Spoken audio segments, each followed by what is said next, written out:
With the swag, you're keeping your fresh produce fresher for a lot longer, but you're not using plastics. You're not only reducing food waste, you're reducing the amount of single-use plastic in the home. Every single piece of plastic ever produced still exists on the planet today.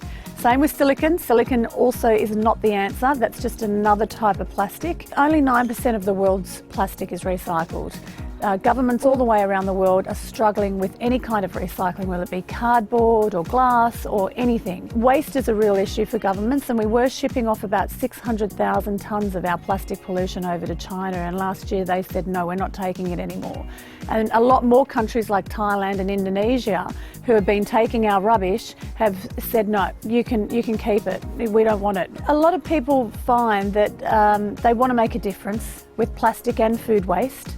So the swag is a really great first step, and what we're finding is that people start using the swag and they see it's so easy to use and they're saving so much money, and it's just a great feeling when you open up these natural bags and inside are these happy little vegetables looking at you that are fresh and vibrant and ready to eat. That creates, it's almost like a lot of swaggers basically tell us that sets them on a journey of really being a lot more thoughtful about food waste and also about single-use plastic, and it sets them on a journey, on a path where they start looking at other ways they can reduce plastic in the home. And one of the big ways is a natural progression we found is that because you're not bringing home plastic carry bags anymore, you don't want to go out and buy bin liners. That's just insanity on a stick, really.